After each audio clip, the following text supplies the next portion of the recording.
মানালিতে আমাদের hotel book ছিল, তাই হোটেলে গিয়ে একটু ফ্রেশ হয়েই সাইট সিনের জন্য বেরিয়ে পড়েছিলাম।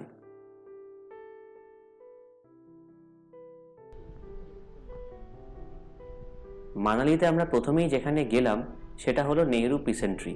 এটা আমাদের হোটেলের খুব কাছেই ছিল। 1984-এ এই পিসেন্ট্রি তৈরি হয়, মূলত ব্রিডিং সেন্টার এবং ইনজিওর বার্ডসদের কনজারভেশনের জন্য।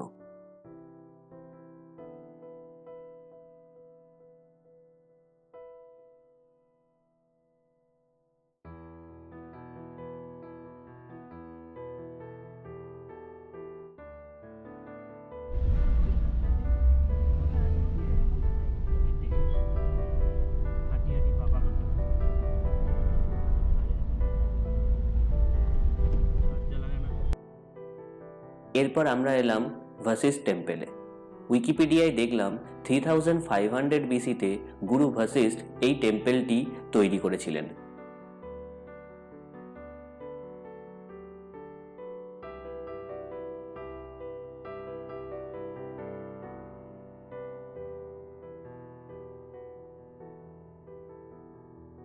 ভাসিষ্ঠ টেম্পেল দেখে আমরা হাঁটা দিলাম যোগিনী ওয়াটারফলসের দিকে।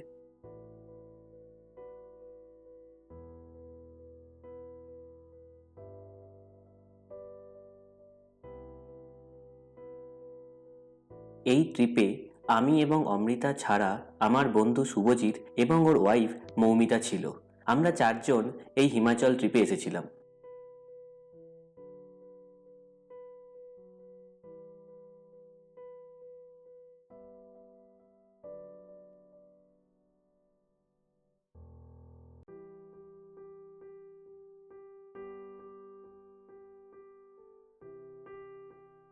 যোগিনী ওয়াটারফলসের রাস্তায় একটা ছোট নাম না জানা ওয়াটারফলস দেখতে পেলাম।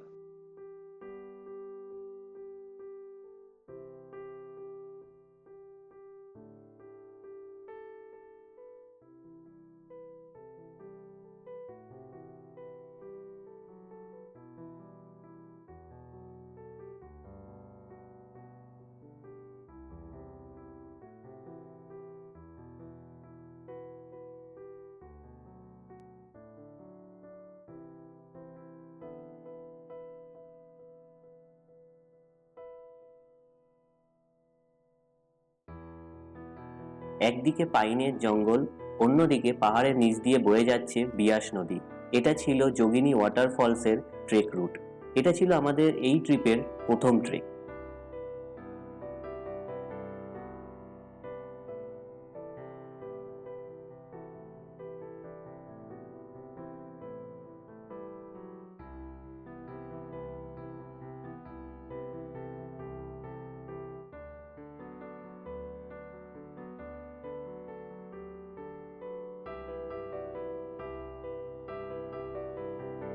নদী ও জঙ্গলে ঘেরা প্রায় 3 কিলোমিটারের এক রোমাঞ্চকর ট্রেক করে আমরা এসে পৌঁছালাম যোগিনী ওয়াটারফলসে।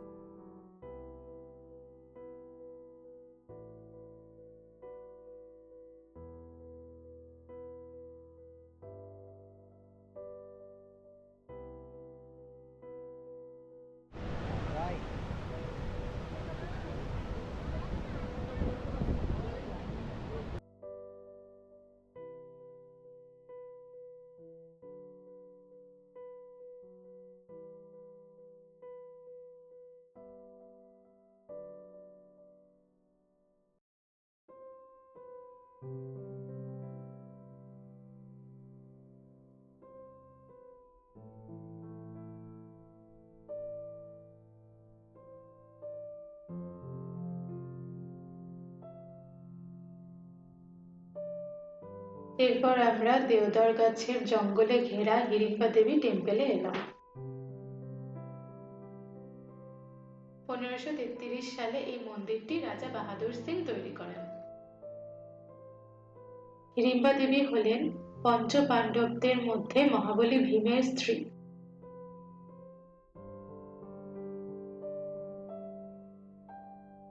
হিড়িম্বা দেবী টেম্পল দেখে আমরা গিয়েছিলাম ক্লাব হাউসে। অন্ধকার হয়ে যাওয়ায় সেখানে আর ভিডিও করা হয়নি। তারপর আমরা এলাম মানালির মল রোডে। প্রচুর দোকান ও রেস্টুরেন্টে জমজমাট এই মল রোড সন্ধেবেলায় সময় কাটানোর জন্য একটি আদর্শ জায়গা।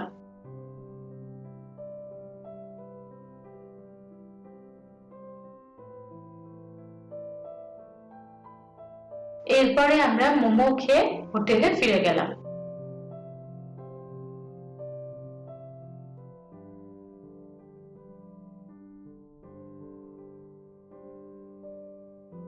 আমাদের মানালির সাইট সিন এখানেই শেষ হলো। মানালির হোটেল ও অন্যান্য ইনফরমেশন ডেসক্রিপশন বক্সে দেওয়া আছে।